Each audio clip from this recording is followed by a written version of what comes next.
What's going on, guys? Murph's YT13 here, and we are back with another Monday Night Raw review. And it was okay. It was pretty good. And coming off the heels of a really epic SummerSlam, a really epic NXT show, and a really epic Monday Night Raw, it felt a little down, but we opened up the best way the WWE could, and that was with the Stinger. That's right, Sting opening Monday Night Raw with a pretty good promo, but I thought it was really confusing. You know, for a night that Triple H wasn't on the show, I thought Triple H was showcased better than anybody I've seen for a long time. It was absolutely outrageous the way that Sting put over Triple H, and not necessarily himself. He got to a point in the promo where he said, "Seth Rollins, I'm going to show you without a shadow of a doubt that you are no match." And I was expecting him to say, "For me, I'm going to put you down." But he brought up Triple H again. He said, "You're no match and you're not half the man that Triple H is." And I just found this really confusing. Sting obviously sort of stands on his own, but it just seems he's been shoehorned into this position now to get a potential match out of Triple H and Seth Rollins. It just seems like Sting, even though he lost to Triple H, he still feels special, but I think because of that loss, there's something about Sting that is missing now. I don't feel it at the moment. I know it's special when Sting's there, but I think I feel that because I'm told that. I really want to see Sting put Seth Rollins over clean, but I've got a feeling we're going to get a Sting run with the title, and I don't think any of this serves Seth Rollins at all, because I can see what they're trying to do. They're trying to put Seth Rollins in this position because he's the main event guy, he's a double champion. I think all of that looks great on paper, but I think at the end of the day, Seth Rollins isn't benefiting from any of this, because when they eventually turn Seth Rollins face, which looks like it might be coming, that we have no reason to cheer this guy because he hasn't earned anything. The key to a really good babyface becoming a babyface after being a heel is earning it, and an organic change where people actually respect the character. And I know people respect Seth Rollins' ability as a wrestler because he's one of the best wrestlers in the world. There's absolutely no question about that. But nobody gives this guy any validity because he hasn't earned a single thing that he's had. Even when he was with the Shield, he couldn't, you know, he was a badass, but he was with a group. And now that he's with the Authority, he's winning things because he's in a group. So you haven't given us any reason to like him, which is good if you want to keep him a heel.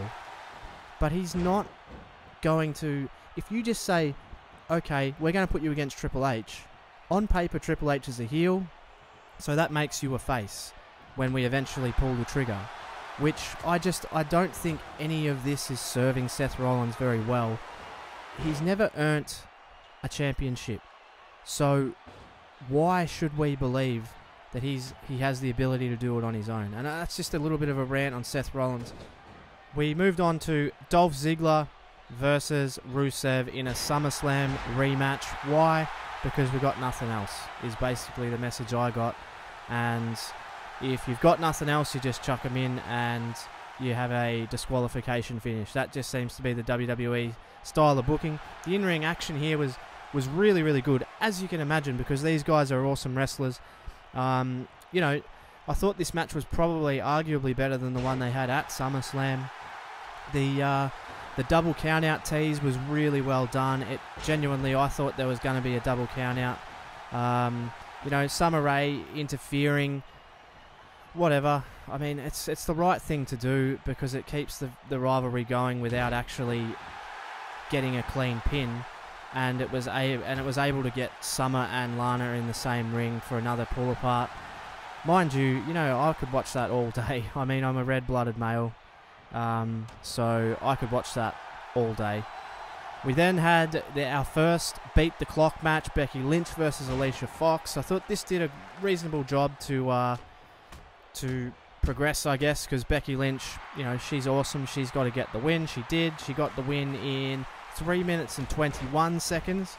So she moved on in the beat the clock, and she's obviously the quickest time because she's the only time at that stage. So the beat the clock challenge, obviously it's a good idea to feature the divas and get them multiple matches, but again, it's another excuse to rush matches. And I like the idea of establishing a #1 contender, and I really liked the idea of the Bellas at the start coming out and then having the clock up there, so we have it. We know that there's 2 weeks until she becomes the longest reigning champion. It's going to be interesting to see the way they go. Obviously, we know who the #1 contender is now. That happened later on in the night. But this, as a whole, the match was fine. The action fine. You know, she looked good, I thought, Becky Lynch. But that's, you know, that's it is what it is, and she moved on.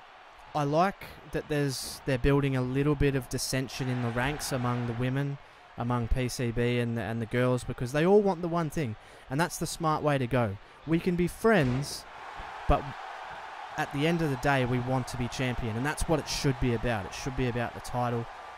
After that, we moved on to an Intercontinental Championship match, Ryback versus The Big Show. Now this was actually very, very surprisingly good. I thought the match itself was stellar. I thought Big Show is working his ass off, and he's getting please retire chants and all that, and he's starting to react, starting to put that in as part of his shtick. But this as a whole, it feels like it's never ending, this feud. Because Ryback was injured, but they kept it going. They bided their time. I think Ryback now should move on.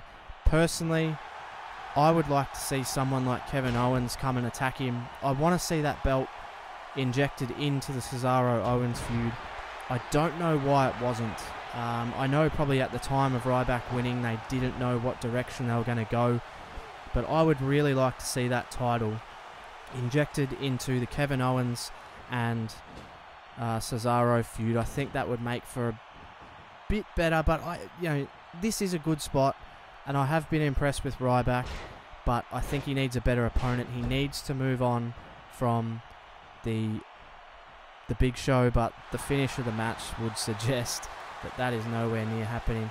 It was a good match, and but the whole angle itself knocked it down a peg for me, because I am sick of seeing these 3 guys. I want to see a fresh opponent for Ryback, and I think my pick is Kevin Owens for Ryback next, after he's done with Cesaro, because obviously he beat Cesaro later on in the night, so hopefully they're moving him on. I'd put him against Ryback personally. We then moved on. We had another beat the clock match, Charlotte versus Brie Bella, and this was over quickly. But the story here was Brie was trying to run the clock down, so Charlotte couldn't get through to take on her sister as the #1 contender. Charlotte eventually got hold of her. She hit her with her finishing move, I think. The camera angle was pretty bad. I didn't really see it.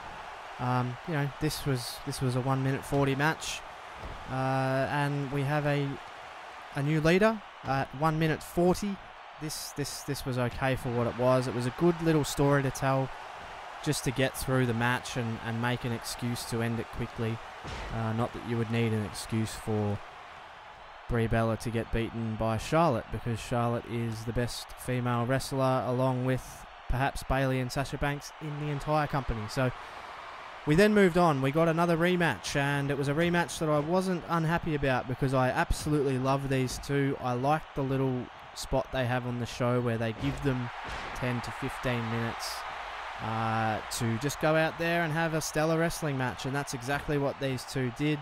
Cesaro took a really sick bump from the apron to the announce table. It really looked like it sucked. And, these guys, they can really go. I mean, if you gave these guys the same amount of time every week, they would do something different every week, because they are from the school of indie wrestling, where you're wrestling in front of the same people every single weekend, and you've got to be fresh. So these guys could do this literally all day and every day, in my opinion. Cesaro, he got beaten because of the table spot, and Kevin Owens gets the win. I think this is really, really smart to keep Kevin Owens strong, because they do not have a strong heel. Seth Rollins has pretty much been carrying the whole thing himself for the last few weeks, and months for that matter. There is no strong heels. They seriously, and I know I've probably said this before, they have seriously dropped the ball with Kevin Owens. This guy was over, and they had him lose to John Cena. I know it's not John Cena's fault. I know it's everyone in the back who don't want Kevin Owens in that spot. Why can you not trust this guy to carry the ball?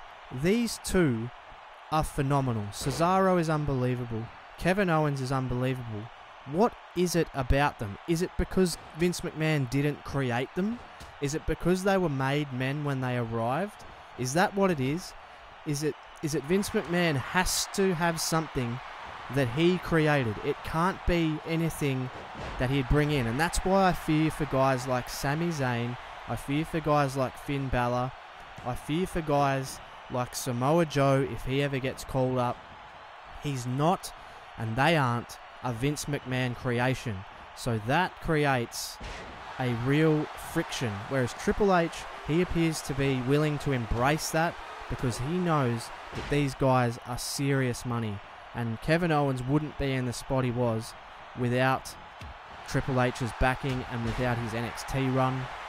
There's nobody in the world that could convince me that Kevin Owens shouldn't be in a super top spot, because I think he's absolute money.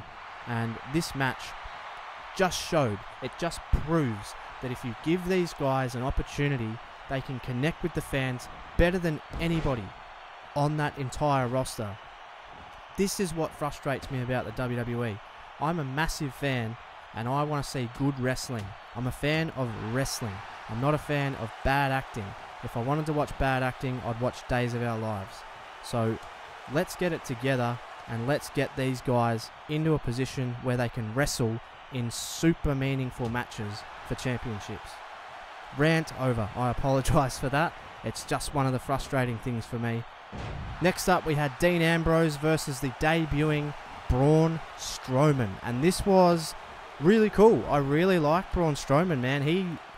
He looks like a real badass. And when the WWE want to, they can showcase people like no one else. And, you know, he was throwing people around. It seriously looks like he can't be stopped. And that's exactly what you want. You want someone who looks like they can't be stopped. There's not much to say about it. Braun Strowman looked $1 million. He looks $1 million now, but once he loses, that's the big key. And that's the same for Rusev. That's the same for anybody who's debuted like that. Once they lose, where do you go with them? And then up after that, we got the next Beat the Clock challenge, Sasha Banks versus Paige. Now, I understand what was going on here, but I don't think the creative team will ever understand women wrestling if this is what they consider a Divas Revolution. You've got two girls here who are phenomenal. Sasha Banks has had the best female match almost in the history of the company a week ago, and you put her in a 2-minute match. I think it would have been better to use someone like Tamina in this spot. So you've got Paige really trying to beat Tamina down. She's a bigger girl. She's hard to pin. She keeps kicking out, and you just run out of time. You can still do the pull out of the ring spot and things like that. You just don't need to use Sasha Banks in this way. However, Charlotte winning was always a given. Everybody saw that coming after the 1 minute 40. There was a little bit of dissension in the ranks. We got the Bellas out on stage after that. Whatever. It doesn't mean as much as it should, but I'm glad we've got a clear-cut #1 contender. Up after that, we had the Dudleys returning to in-ring action for the WWE on Raw, and this was fantastic. I am very nostalgic when it comes to the Dudleys. I think they're the greatest of all time. And I thought the match itself was good. The Dudleys haven't lost a step. I don't know if the WWE are back to caring about the New Day's script and what they say, but it felt really forced. Save the tables, it's all well and good, and they pull it off because they're fantastic. And I think the tag team division is looking absolutely fantastic now, so I'm really looking forward to seeing where they go with New Day and the Dudleys. I think it's inevitable that the Dudleys will end up with the titles, but how we get there and the ride that we go on will be fantastic, and how the primetime players are used as well will be interesting. To close the show, we got Seth Rollins coming out. He was demanding his statue. He wanted Sting to come out and deliver his statue. We didn't get Sting. We got Stephanie McMahon initially. She warned Seth Rollins to not talk about her husband the way he's been talking about her, so this further plants the seed that we're eventually going to get Triple H versus Seth Rollins, which I think will be great when it happens. And the match will be fantastic, and I think it's a money match. I think people are going to really want to see it. But, you know, this is Seth Rollins being used to further Triple H's legacy. And I understand that in a way, but I want to see Seth Rollins create his own legacy. But, you know, Cena, he then came out, he interrupted Stephanie and Seth. He basically said that all championships are meant to be on the line at Night of Champions, and he's cashing in his rematch. And Seth Rollins is going to be pulling double duty, which I would never complain about because, as I said before, I think he's one of the best wrestlers in the world.